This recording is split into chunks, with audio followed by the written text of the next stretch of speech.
Mi nombre es Miguel Pacheco, soy licenciado en Historia, como les había comentado Roilán. Y bueno, yo les voy a comentar un poco, en realidad en el breve tiempo que tenemos hoy, esto que ha sido mi experiencia de trabajo organizando el archivo municipal, ¿no? El archivo de la alcaldía de Corocoro. En realidad esto de municipio es un término bastante nuevo, ¿no? Nosotros sabemos que viene de la década de los 90. Y antes eran, bueno, las alcaldías, ¿no? Y algo muy bonito que son los consejos municipales, eso sí, sí estaba instaurado un poquito. Y tiene de ahí viene justamente la dificultad, ¿no? De la organización de estos archivos históricos. Pero bueno, antes de iniciar quisiera también hacer un breve análisis de la situación de los archivos municipales, ¿no? Actualmente en el país. Y es que lamentablemente la situación no es alentadora, ¿no? Yo he tenido la suerte de conocer hasta ahora apenas 3 archivos municipales, o sea, conocerlos de adentro, digo, ¿no? Pero he conocido también a mucha gente que ha trabajado en los archivos municipales y a excepción probablemente de este archivo de La Paz y ahora el archivo eh, bueno, el compañero que viene después de mí ya les va a hablar, ¿no? De su archivo. Los archivos municipales están en un abandono total, ¿no? En realidad, en general, los archivos están en un abandono total a nivel nacional. Y es lamentable, ¿no? Pero bueno, por suerte, no podemos quedarnos, ¿no? Con eso, sino también avanzar. Y, por ejemplo, los archivos municipales tienen la característica de ser de los archivos más antiguos que existen, ¿no? Porque vienen precisamente de estas organizaciones primigenias en las ciudades, en los pueblos, que son los consejos municipales o los consejos, ¿no? De administración de las juntas, desde las juntas de vecinos incluso. Entonces, al ser tan antiguos estos archivos, merecen, ¿no? Merecen que el Estado, que está en la prerrogativa constitucional, ¿no? Pero que el Estado invierta más, construya más los archivos. Yo conozco el archivo municipal de Oruro, por ejemplo, que es un sótano, ¿no? Es el sótano de un edificio. El archivo de aquí de La Paz, lo propio, está en el subsuelo, donde generalmente se entiende que es más frío, pero también generalmente hay más humedad, que es una contradicción para los archivos, ¿no? Y además, ¿quiénes controlan los archivos? Tradicionalmente, sobre todo en, en las instituciones públicas, al archivo van los castigados, ¿no? No sé, los que están por algún motivo siendo investigados o qué sé yo, y bueno, es gente de repente, ¿no? O era, ¿no? En un pasado reciente, esta gente la que estaba destinada a organizar estos archivos que están en el sótano, en lo más profundo de las instituciones. Y esa concepción es la que ha venido cambiando de un tiempo a esta parte, con el realce, por ejemplo, de las carreras de bibliotecología, de historia, de ciencias de la información, que están un poquito también alentando a que la ciencia archivística ya tenga y tome un lugar preponderante en la organización documental de las instituciones, ¿no? Y esto es bueno porque la legislación nos obliga, ¿no? Nosotros tampoco estamos invadiendo espacios, nada, estamos cumpliendo lo que la legislación obliga. Lo mencionaba hace un momento Luz, desde la Constitución, el acceso a la información, hasta normas que regulan la gestión documental, ¿no? La Ley 1178, la 2343, pero que nos hablan de precisamente plazos de atención a la ciudadanía, ¿no? Desde la foliación de la documentación, cómo debe estar foliada, cómo cada servidor público debe tener, ¿no? El control de la documentación que genera en el ejercicio de sus funciones, y no así como tradicionalmente se espera que la secretaria haga todo, ¿no? Que la secretaria, ella es la... No, cada funcionario tiene la obligación de llevar el control y registro de su documentación. Entonces, a partir de ahí, se cambia este panorama, ¿no? Es decir, nosotros como municipios tenemos la obligación de pedir al Estado, y el Estado nos tiene que responder el financiamiento para la construcción, la mejora, adecuación de infraestructura para el resguardo documental. Eso es muy importante y no se preocupen, compañeros, eso está en la Constitución, ¿no? Los municipios, las gobernaciones y los gobiernos municipales tienen la obligación de invertir para resguardar la documentación. Eso está en la Constitución, desde la Constitución, ¿no? Entonces, con este primer previo balance, yo les voy a comentar un poquito sobre lo que ha sido la actividad en Corocoro. Yo he trabajado en la alcaldía de Corocoro, que en realidad deviene el nombre también del rescate que se hizo de esta documentación, ¿no? El año 1995, la doctora Laura Escobar, y era directora ella del Archivo de la Paz, pues en los trabajos de rescate documental viajaron a Corocoro porque anunciaron que ahí había documentación que podía ser rescatada. Y en un trabajo, bueno, en su memoria ya lo presenta, ¿no? Como una labor un poco titánica, porque donde se encontró la documentación que les dijeron que querían que se los lleven, era una casa antigua de los pisos hasta el techo de documentación en saquillos, ¿no? Es decir, ese es el rescate a los que el Archivo de la Paz principalmente se ha acostumbrado a hacer, ir a sacar documentación que estaba en calidad de basura, ¿no? En saquillos, de ahí la habían puesto, no sabían qué hacer, y la dejaron. Y ahí se enteraron que también en esa casa de la alcaldía se llamaba, ¿no? Por eso le dijeron documentación de la alcaldía de Corocoro. Pero en esa documentación se enteraron que era documentación también del juzgado de Corocoro, ¿no? Entonces, estaba mezclada la documentación, ¿no? No había un orden original, no había nada que guiara un poco el ordenamiento de esta documentación. Entonces, fueron 2 viajes en los que se trasladaron cerca de 65 saquillos, ¿sí? De documentos en calidad de masa documental, y bueno, los trasladaron a la ciudad de La Paz, ¿no? A partir de ahí, en diferentes gestiones, se fueron intentando hacer, se programaron actividades para poder organizar esta documentación, ¿no? Darle el tratamiento archivístico, que esto tiene las fases de identificación, ordenación y clasificación y descripción, ¿no? Entonces, se intentaron hacer en diferentes etapas, pero las dificultades eran siempre, ¿no? En el archivo, para empezar, el personal, ¿no? Que no es constante, la universidad solamente da 4 personas, ¿no? Daba 4 personas esa época para que trabajen en el archivo, los demás eran estudiantes pasantes, ¿no? Entonces, que, bueno, a cada gestión cambian, entonces, lógicamente, la ordenación fue lenta. Y además, la misma información, el estado de la documentación, impidió, digamos, realizar una ordenación más, digamos, pensada en un organigrama de la alcaldía. Entonces, lo que se hizo fue separar lo que decía juzgado de lo que decía alcaldía. Es más, no decía alcaldía, como les digo, decía consejo municipal, ¿no? Se empezó a ver ahí que decía consejo municipal, consejo provincial, consejo departamental, que eran estructuras de la época. Estamos hablando de 1851 para adelante, ¿no?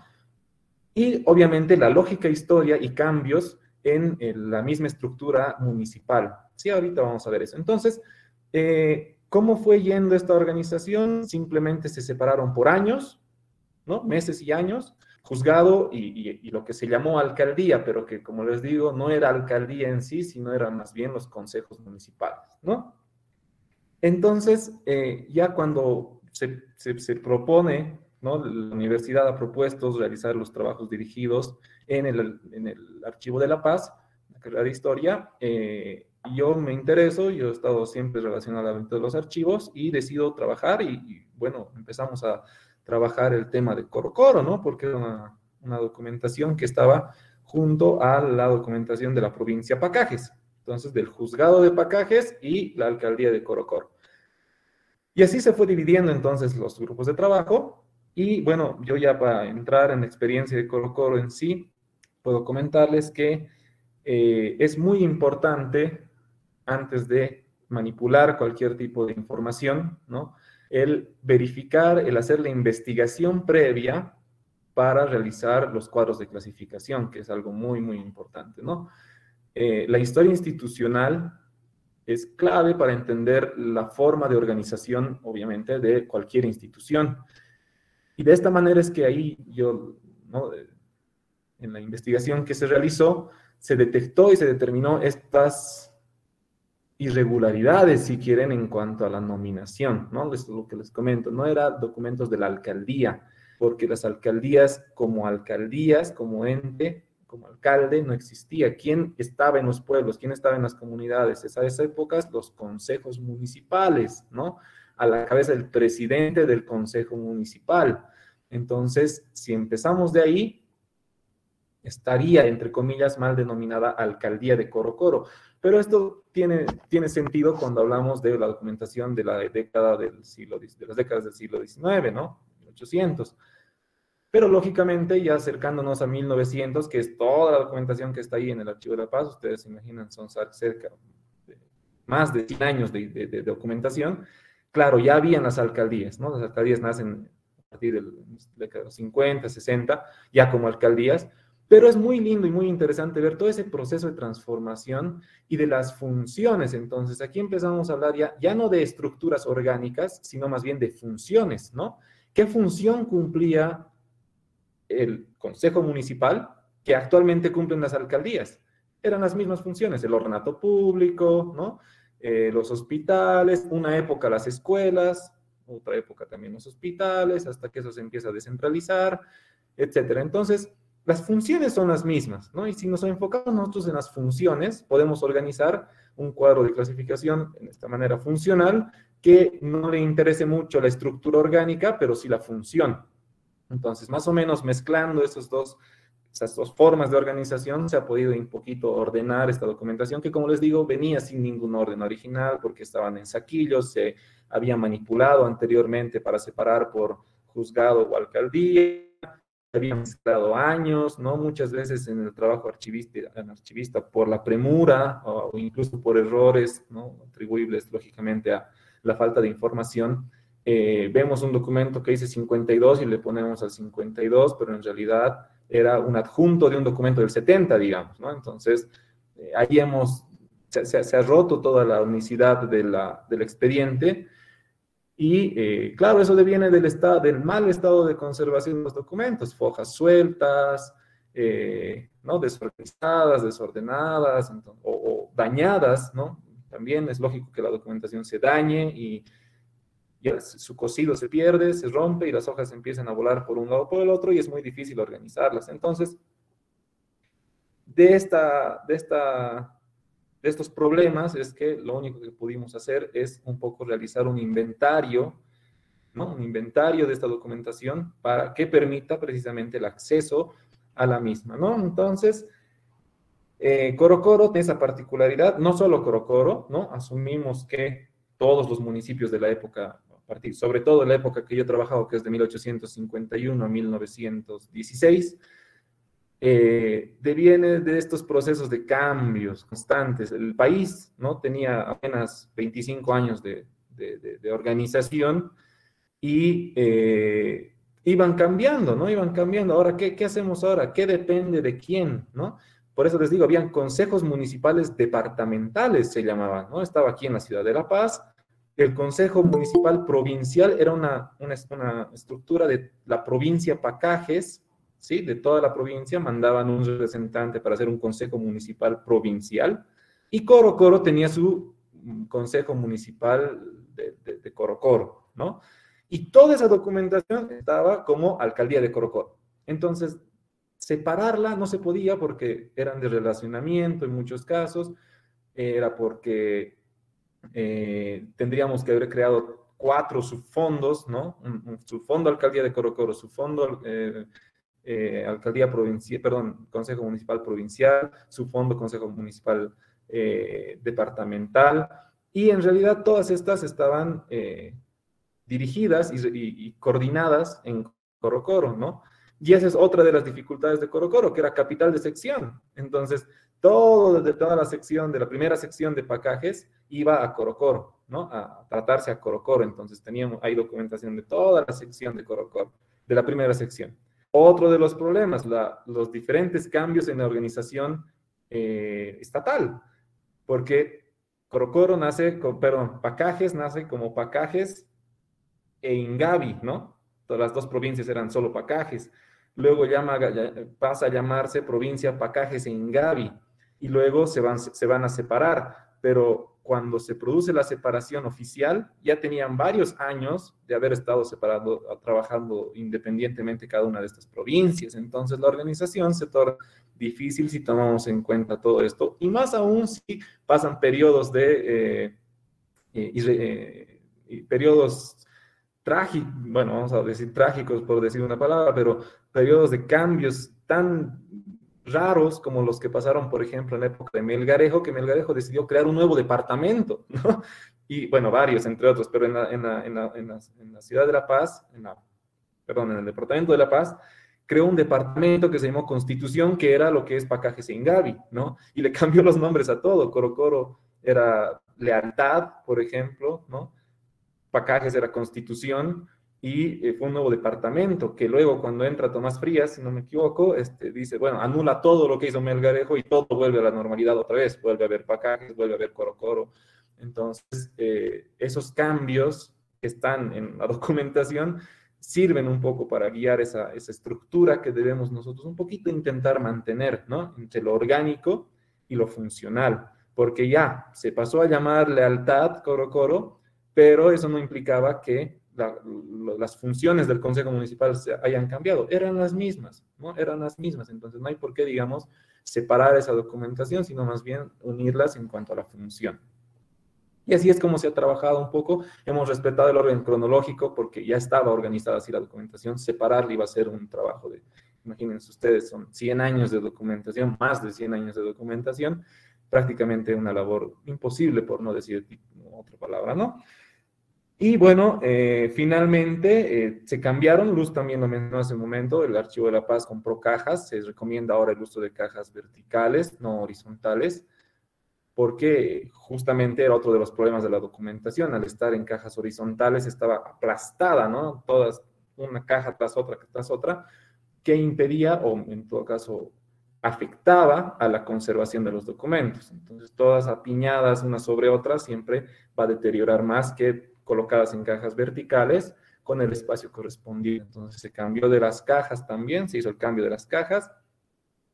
Y se develó otro de los problemas grandes, incluso en el Archivo de La Paz. Ustedes entenderán que esta institución, a diferencia de los archivos en las instituciones en cualquier otra, el archivo es solo eso, no es solo un archivo. Entonces tiene una infraestructura de archivo, bueno, que se la construyó igual ya el siglo pasado, la década de los 90, y incluso teniendo una estructura solamente para archivos, tuvimos el problema de la casa de al lado, ¿no? Esto les comento como anécdota, porque justo el año que estábamos haciendo esto pasó, y para que vean cuán frágil es el estado de la infraestructura y el estado de conservación de nuestros documentos a nivel nacional. Pero del edificio donde está el archivo actualmente, la casa de al lado se la derrumbó y se empezó a hacer un edificio, y se cavó, y la estructura del Archivo de La Paz empezó a sufrir, ¿no? Por culpa de la construcción de al lado, y se tuvo que paralizar todas las actividades en el edificio donde funciona el archivo,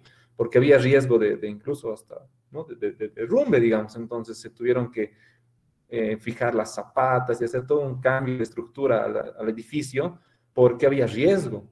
Y si en un archivo que está pensado para archivos hay estos problemas, no me imagino en los sótanos donde están los municipios generalmente, o cualquier otra institución pública, que tiene humedad, ¿no? Que tiene los ambientes estrechos, la documentación no respira, etcétera. Entonces, lógicamente, desde esa perspectiva, se transforma en un trabajo bastante laborioso el de nosotros los archivistas. Y qué bueno, yo felicito al Archivo de La Paz por esta iniciativa para beneficiar, ¿no? y promover a los archivos, empezar por los municipales, que como yo les decía, para mí tienen un valor fundamental para la historia de la organización política principalmente del país, pero además de la vida cotidiana de las ciudades, ¿no? Eso, y económica. Luz lo había hablado hace rato. Corocoro también tiene mes a mes todos los balances económicos del Consejo Municipal, ¿no? Presentaban al Estado cada mes sus balances económicos. Ahí se veía en qué se gastaba, en qué no se gastaba, para qué pedían plata. Como les digo, una buena época la educación y la salud dependían principalmente de los consejos municipales, ¿no? De estos consejos municipales que además tenían esa línea de organización, dependían directamente del consejo provincial y el provincial del departamental, y el departamental dependía del prefecto del departamento, ¿no? Había esa correlación antes. El prefecto del departamento era la cabeza del consejo municipal departamental. El subprefecto era la cabeza del consejo municipal provincial, ¿no? Y el alcalde, que llega a ser alcalde después de un proceso, en esa época no se llamaba alcalde, era presidente del consejo municipal, era la cabeza de los consejos municipales en los poblados, ¿no? En las comunidades. E incluso en algunos lugares había una más, ¿no? Los alcaldes parroquiales, que eran ya en los lugares donde no había alcance, en los cantones, diríamos, ¿no? Lo que antes eran los cantones, en los pequeños poblados, eran los alcaldes parroquiales, o se hacía una junta vecinal, ¿no? La junta de vecinos de un pueblito eran los que representaban directamente, incluso a través de esa vía, hasta las prefecturas de los departamentos. Entonces es muy lindo ver cómo estaba organizado, qué problemas tenían, qué cambios había en esa organización y, lógicamente, de la vida cotidiana, ¿no? Que para Corocoro, por ejemplo, es increíble el tema de los mineros, ¿no? Las empresas, no, perdón, no eran empresas, eran claro, los industriales mineros se hacían cargo casi siempre del consejo municipal para, lógicamente, ¿no? Un poquito ver los beneficios que ellos querían para que se les permita hacer el tema de la minería en Corocoro, y bueno, siempre son los mismos nombres, siempre son las mismas familias, ¿no? Año tras año ustedes pueden ver quiénes eran y van viendo la historia de cómo el hijo de tal persona de repente aparece, ¿no? Como primero miembro del consejo y después presidente del consejo municipal. Y obviamente las relaciones que tenían de comercio entre las empresas mineras que se empezaban a sentar ahí y los consejos municipales. La historia es muy linda de Corocoro. Actualmente la documentación, ya tengo entendido que se ha terminado toda la alcaldía de Corocoro en hacer este inventario. Hay más que hacer, lógicamente, eso es indiscutible. La descripción no está completa, ¿no? Se tiene que avanzar, pero es un primer paso para el control de esta documentación, que esta documentación no se extravíe, no se pierde, que ya tengamos un pantallazo de qué es lo que se custodia en el Archivo de la Paz de Corocoro, ¿no? También el juzgado se ha trabajado ya, el juzgado pero como les digo, este juzgado ya es más grande, es de Pacajes, pero como la capital de Pacajes era Corocoro, entonces el juzgado estaba en Corocoro, ¿no? Pero está de todas las secciones y pueblos de Pacajes y Ingavi, incluso José Manuel Pando, que fue una provincia que recién se crea el 80, ¿no? 86, si no me equivoco, y que antes era parte de Pacajes, ¿no? Entonces, eso es un poco lo que les puedo yo contar sobre la experiencia de trabajo que tenía en Corocoro.